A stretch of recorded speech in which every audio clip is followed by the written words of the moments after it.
right, welcome to another episode of the Joe and Doug Show. We are here in the Youngstown studio, getting ready to rock and roll. Had a great time coming back Tuesday off of a couple weeks off, and we talked a little heavy about redemption and about your journey at the beach. And interesting. I kind of want to roll into this a little bit. So one of the conversations I had between Tuesday and today was about vision boarding a little bit. I know we've talked a ton about that, but I know January's around the corner and people are thinking in that direction.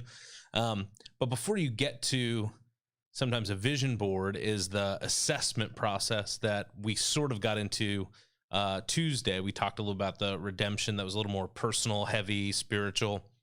But before you get into your January vision board, what are some of the assessments you make before you launch into a resolution, a vision board? What's 2021 going to hold? So I'm a queuer, right? So I have to collect a bunch of stuff before I can compartmentalize it and get it organized. Mm-hmm. So I spend this time of year kind of sorting through what I want to eventually end up on a vision board.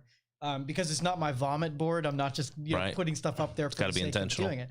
Yeah. So, it has to resonate once it goes up there where I have to, it has to like cue me into doing more. You know what I mean? Like if I put something up there and I feel bad that I haven't done it, or it's going to cost a lot of money or take a bunch of resources, then all I did was poison my own vision board and put stuff up there that, I doesn't deserve to be up there. Yeah. So that's what I'm doing this season is kind of coordinating first. Right. You were talking about the inventory you did a little bit on the beach, and that was kind of personal. Obviously, I'm sure there's business inventory you're going to do. Yes. There's dreams and goals, type inventory. What do I want to start? What do I need to stop? Some of the questions I always kind of ask myself towards the end of the year, what are 3 things I need to stop doing? What are 3 things I need to keep doing? And what are 3 things I need to start doing? It doesn't necessarily have to be 3, but that's just kind of the number I pick. And sometimes that, not because it's like, written in stone, but sometimes it just generates the right thoughts. It starts the process of the evaluation. So if I ask Joe, coming to the end of the year, what are 3 things that you're like, I need to stop doing those things? What are 3 things that Joe needs to keep doing? And what are 3 things that Joe needs to start doing in 2021? I got super invested in like certain areas, and I didn't spread out development in some of those other areas. So I got to stop, like, you get addicted sometimes to successes, and the ones that you're not going to feel a lot of successes, you give less energy and attention. So I'm going to stop like chasing chemicals, right? Because it's too addicting to do that. So that's number 1 for this year. Is I've justified my way into like overdoing it on the health side and not enough on the spirituality, and overdoing it on the finances side, and then nothing in relationships. And so I gotta balance things out a little bit. Yeah. I think for me, when I've been starting to assess and looking at some things, and I really 2020, it was a natural year to enjoy family and extra rest time. I mean, the governor built it in for us. You got to have some space and time that you didn't normally get. And so I feel like my family energy, all that stuff is good. I feel like on a spiritual front, we've done a bunch. I feel like church has been super successful, but I feel like for me, the thing that was on the back burner for just about the entire year was the health side of things. And I've really been taking some inventory. I was supposed to meet you early yesterday. I ended up having to have a doctor's appointment to follow up on some stuff, and all good. But I just know I'm trying to, you can fix your health one of 2 ways: because you have to, or because you want to. And that's probably true with anything. We're the same problem, just in different areas. Right. And so overinvested here, underinvested here. Correct. And there's a book I read probably 10 years ago now called Change Before You Have To.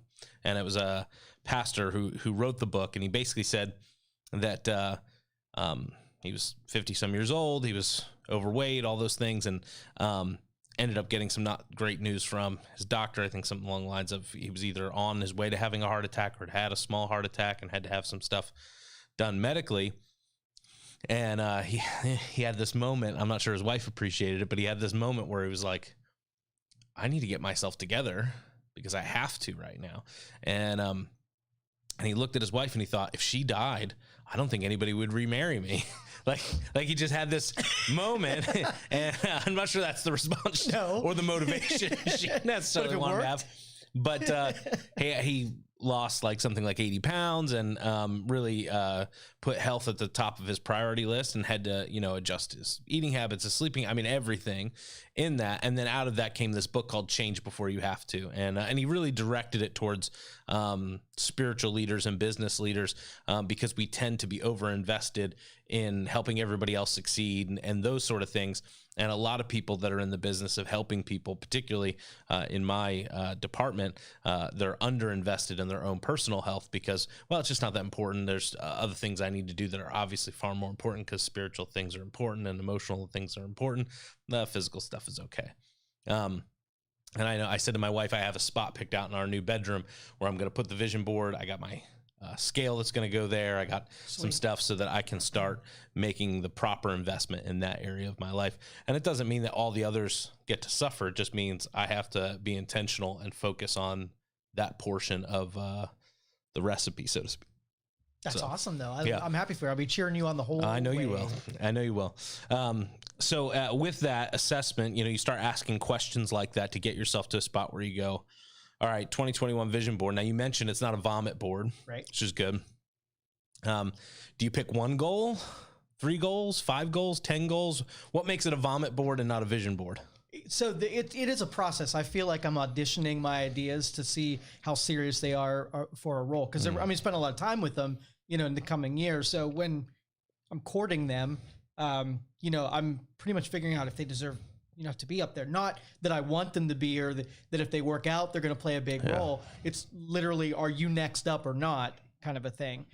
And when I talk to all of them, some of them I have to sort of nurture to the point where they can, jump on that board. But when I evaluate, it's the same 7 steps over and over again. So I start out with the things that I feel like I know where I'm good, and then I know where I'm deficient. And I usually start with the deficient one. I think most people do. Nobody's looking in the mirror and be like, I don't know what I suck at. And most people know so they're not good at it. It's very likely that the one that I'm most deficient at, I'm going to be eager to graduate something on that board so I could feel like I'm getting some progress in those weaker areas. The ones that I'm strong at are going to kind of mosey onto that board on their own. But I'd like to have all 7 areas depicted somewhere on there. If it's all like the boat you want to buy and the house that you want to buy and the thing you want to buy, then you're kind of in the wrong, always in the same area. So do you find a common thread through, all right, for me, I kind of have a word for the year usually. And then all of my kind of vision points touch on that word. For me, because that's the way my brain works, I'm very into that. Although I think I'm going to switch it up this year. I've never done this before. Most of the time it's a written document, probably 2 or 3 pages. I have my kind of word for the year, my inspirational thought, like this is what I'm going after. And then in every area. So, in 2013, I think my word for that year was transition. I felt like there was transition coming in my life, and I didn't know that meant I was moving to Ohio, but that was part of that. But there were several things that transitioned in my life, and so I set out that year to make that a part, and it permeated this goal and that goal and those things. And then there are those ones that kind of just come along because you've positioned yourself. Like for me, and it comes into play. The word wasn't me like putting it ahead of what about to happen. I noticed that this theme is like punching me in the face, and that's the word that makes it up there. No, absolutely. I totally agree with that. And so like, as I'm coming into this and I want to set a particular I may just be a singular goal guy this year. Other things will come, but but I really feel like I have to overemphasize that one goal this year, to really set the course for the next, 10 years. And so I'm actually going to use pictures this year. Yes. So I've always, I've never used, I've always had like a document, and I'd always go back to it and reread it and stuff like that. And that's important. But I'm toying with asking my brother-in-law, who's very handy with Photoshop and some of that stuff, to like Photoshop me in the image I want to see myself in. I could see that, yeah. And doing something along those lines, like, not like, I don't need to be like muscle bound and ripped, but to like give me a target, like this is what I could look like 60 pounds from now or whatever. And give me some of those things. And then the other thing that I'm attaching to, because you have to find the proper motivation for your goals.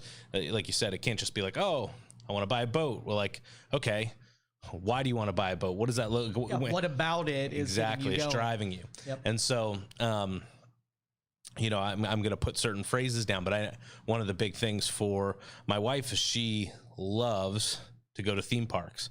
I'm not a huge fan of theme parks. One, I'm not crazy about heights, but two, I'm also a bigger guy, and some rides are not comfortable and don't fit a bigger guy. Oh, and they're like leaning on the straps and like trying to stick you in there. Yeah. Never had that experience, but probably because I saw it and was like, I'll wait down here with the stuff. I don't want to take a chance. Right. And so I said to her, I said, I think one of the ways I want to motivate myself is her birthday's in July. We've never been to Cedar Point. And I said, we'll get somebody to watch the kids and you and I'll go and we'll do all the vomit machines you want to do. Sweet. And, God willing, you know, we'll have charted a course and I'll be in a spot where I'll feel like, hey, we can do this. It's not just, and I'll overcome the heights for a day to make her, you know, happy.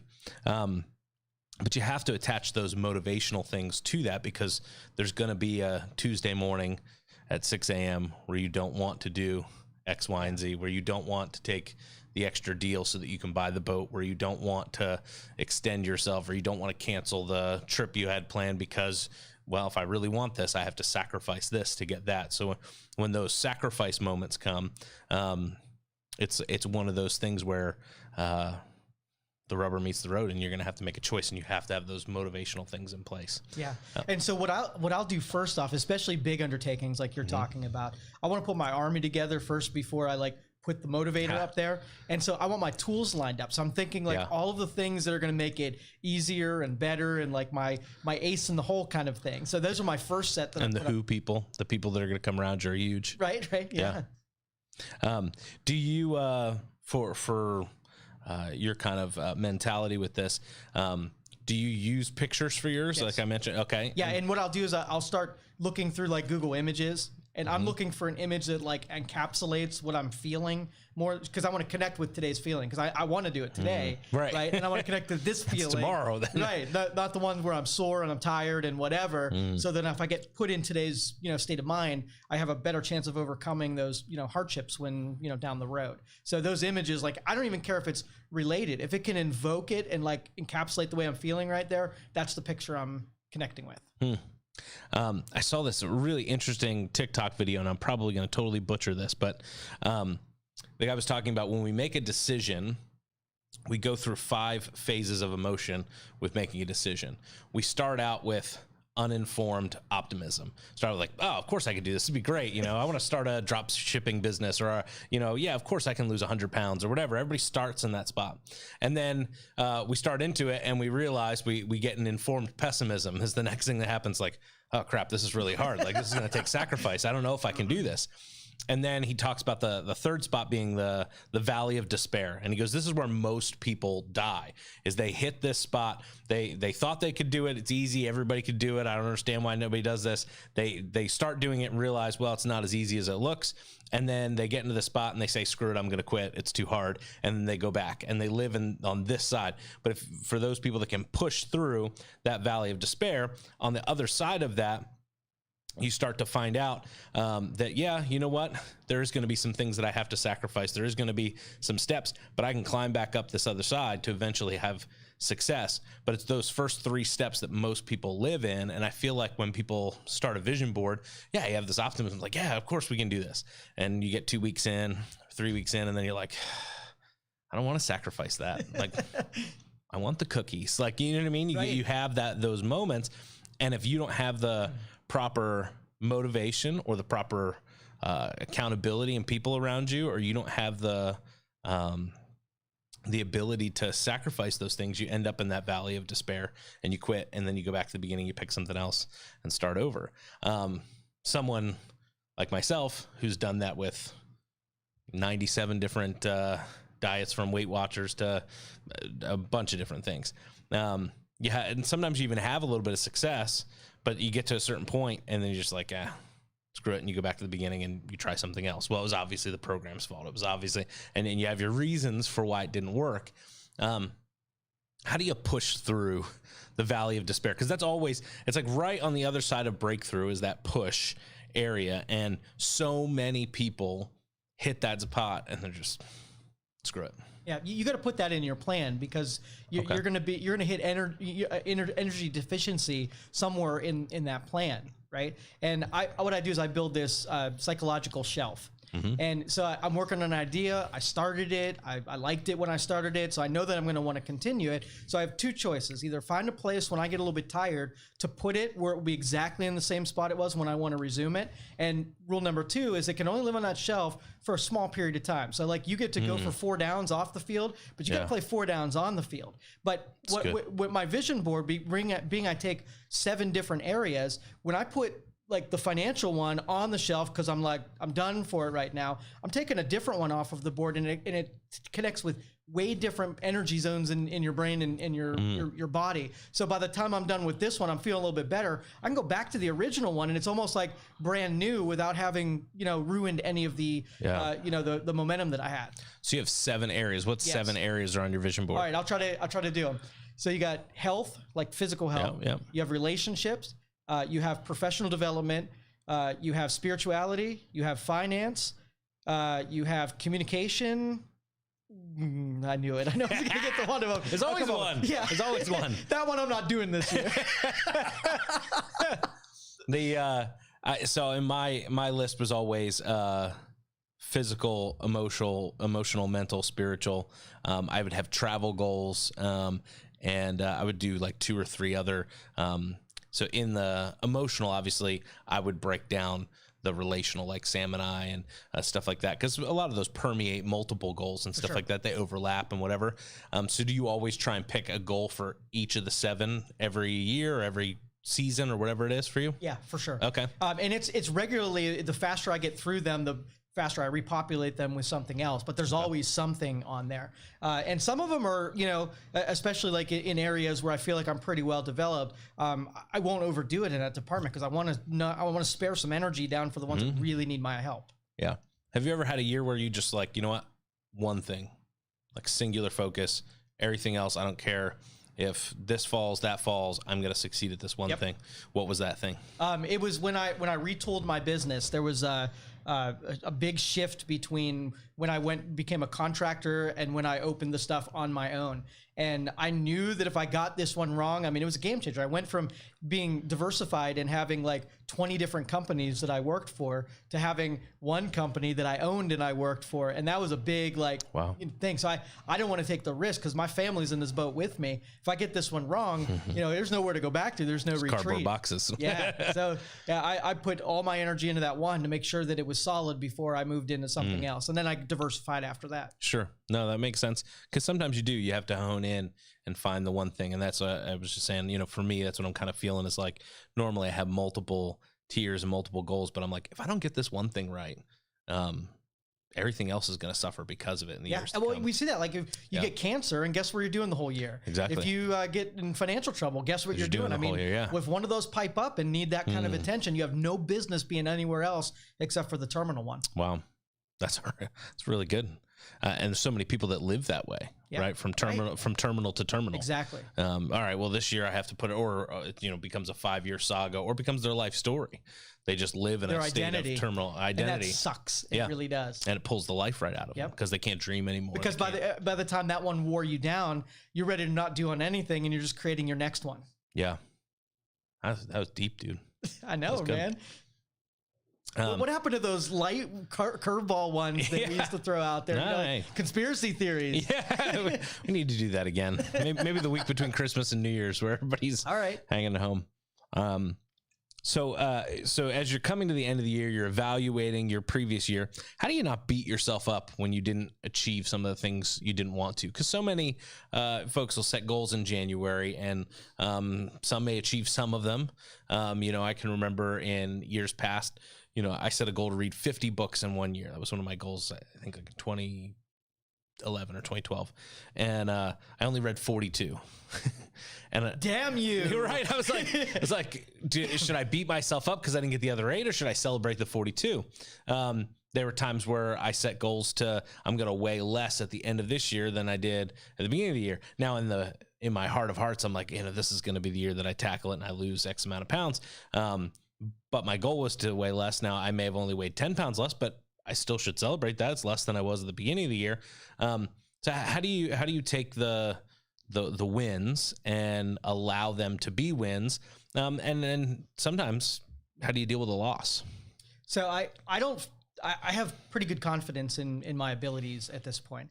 And so I won't usually put something out ahead of me that is sort of like a Hail Mary. It's more like a 2.5 yard run. Yeah. And I know that the 2.5 yard run, I'm playing against myself, and I keep myself running those less than impressive 2.5 yard runs long enough that I get a sense for the bigger picture. Now, if I put something too much up on my board, I know it pretty good, and I dial it back a little bit. So I don't really have the Hail Marys anymore. I don't have the big wins and the big losses. Gotcha. I just have a churn. It's good. So do you use SMART goals when you do that? Have you heard that term before? No. Now that I said it, I'm going to totally butcher it, but it's an acronym. And it stands for like simple, measurable, attainable. I forget what R is, and T is for time.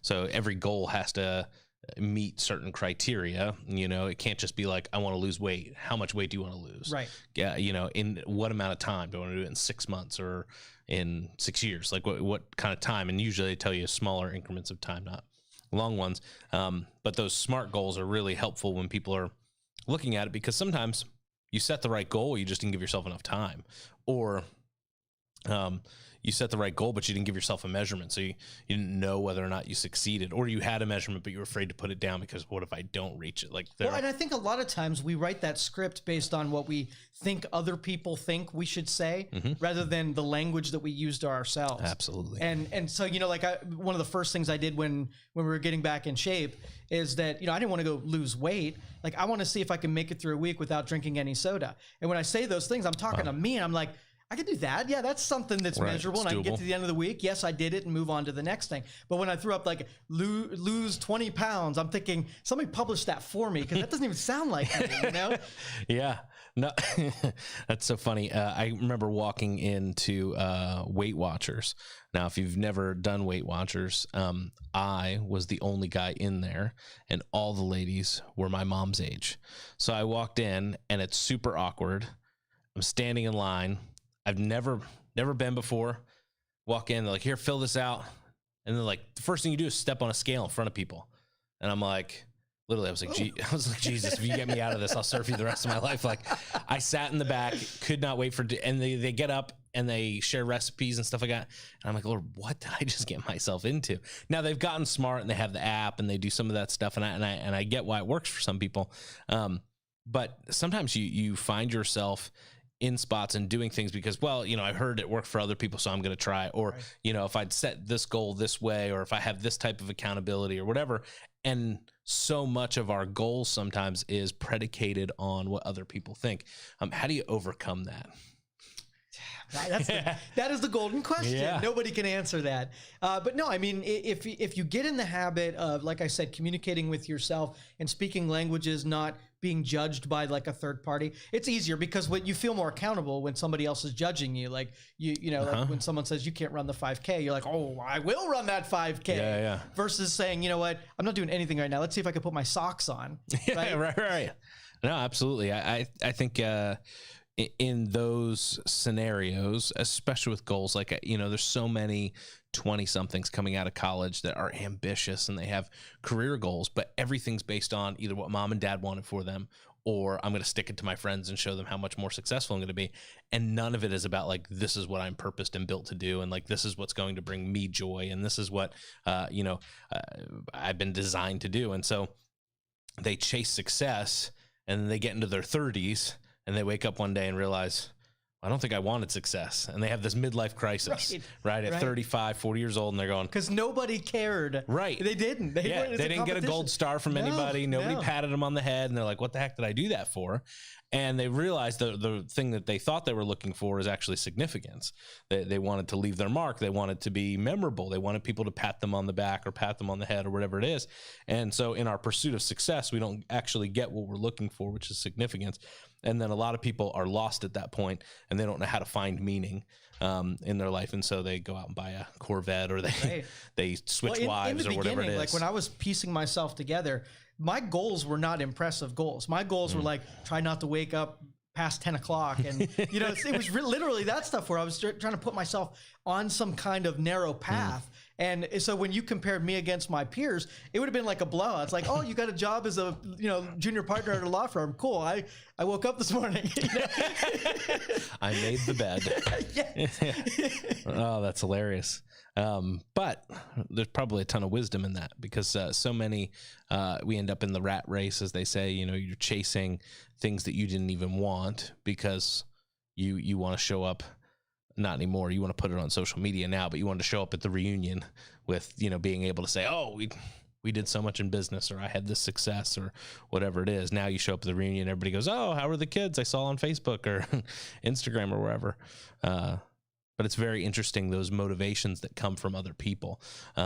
Particularly, I mean, it comes from one of two groups. It comes from parents, or it comes from peers. Yep. And you see so many people pursue a career because, well, mom thought it was good for you.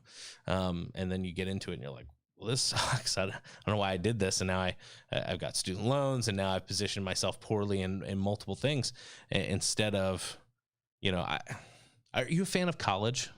No, not really. Okay. As a tool, just like anything else. I mean, I'm a fan of YouTube videos if, you know, if you want to go learn something. So. Yeah. Well, I just know that for our generation, college, you have to go to college. You got to go to college. If you go to college, this is where you, you know, get your degree, and then you get your money, and then you get your middle class life. Like, go to college, go to college, go to college.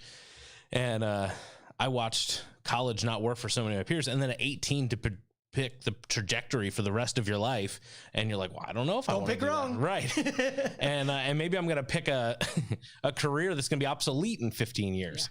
Yeah.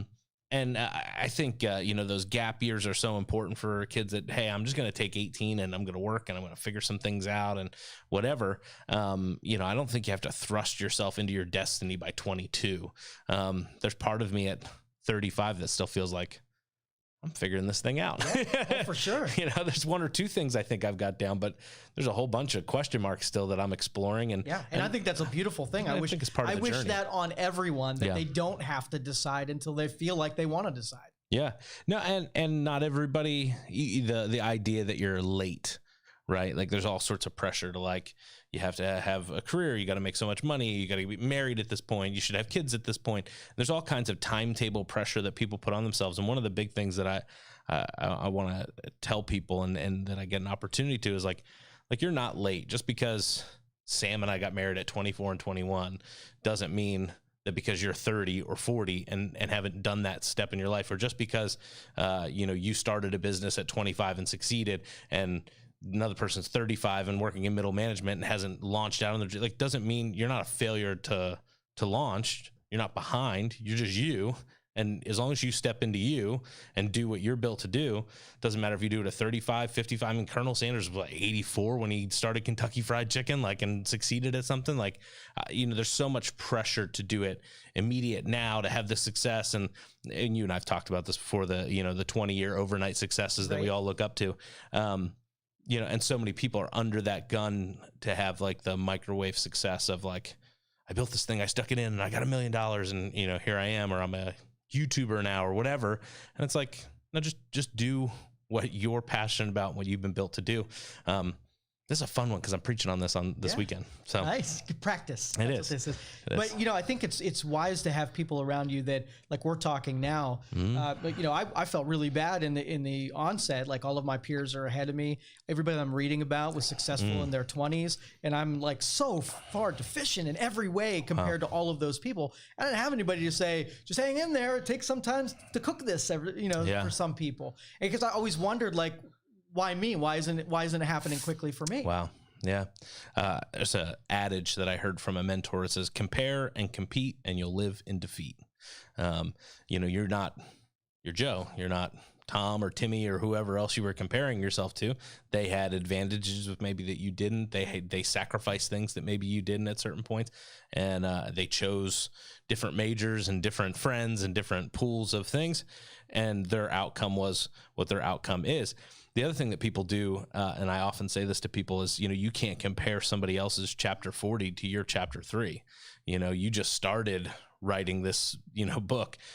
They've been at it for 40 chapters. So to look at them and be like, oh, why don't I have the multi-million-dollar, multi-state company? Well, they're in chapter 40. Like they've been at this a bit. Right. You're only in chapter 3. You shouldn't expect to have that. You got some more chapters to write. You got some more things to learn.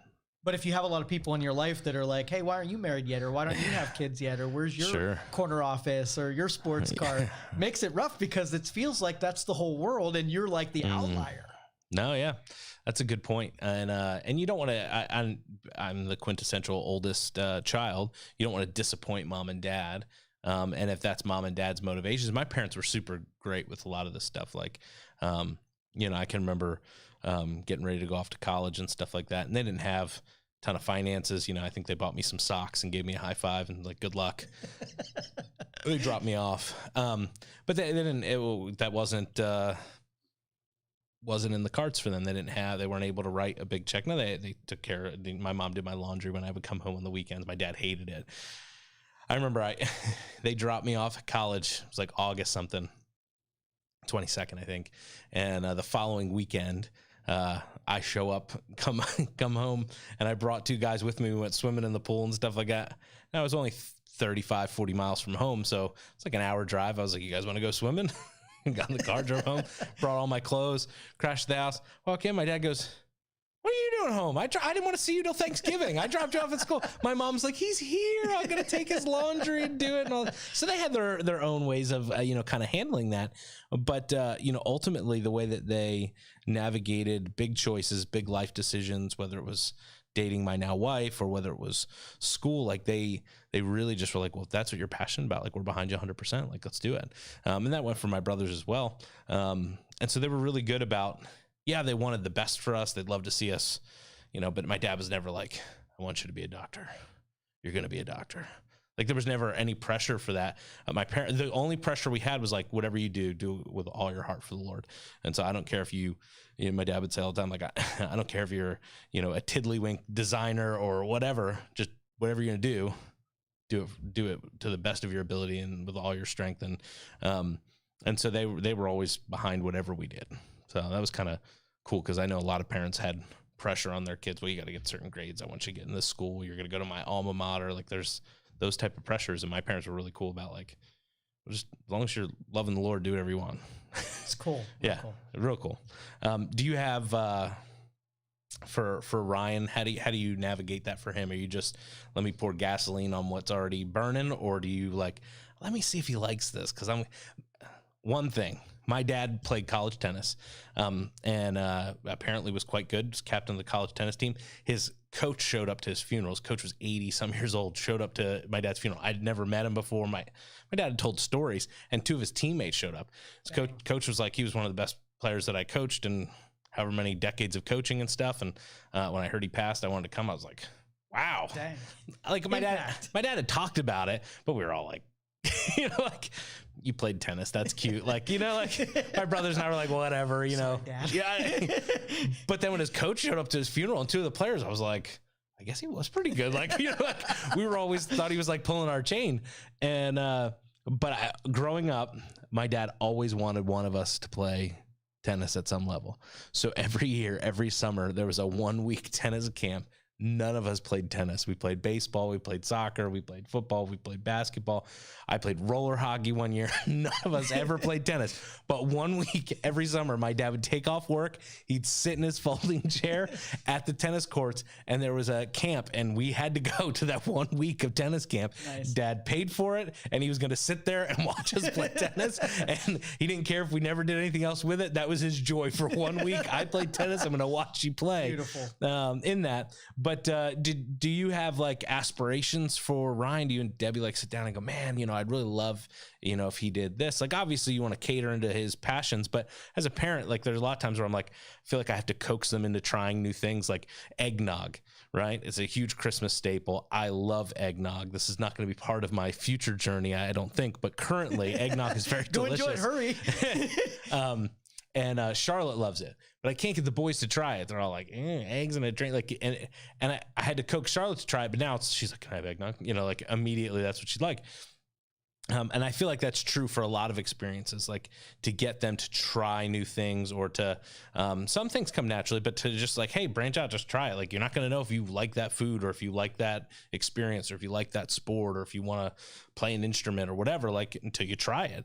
Do you feel like as a parent, you have to kind of coax that out? Do you have like those hidden aspirations? Like, I really hope Ryan likes this. It'd be fun to do together. I really don't. I watched kind of in traumatic horror that the few examples that I watched for parental influence to take root, it didn't. It was devastating and it was awful, and I watched it go completely the opposite. So now I'm like, hey, want to smoke some cigarettes, Ryan? I play the opposite, and hopefully it'll be the other way around, or I might just go to jail over this one. I don't know yet.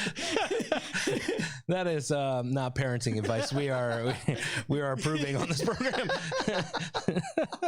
Oh, that's funny. That was not the direction I saw this conversation going. He was setting me up with an easy one. Set the softball there. Joe's like, not swinging at it. No, that. Oh man. So since you still want my advice after that? Oh Lord. Well, maybe we should just wrap up at this point. We totally derailed. So to bring this back around to the vision boards and goals and all that stuff, it actually will lead me to a question.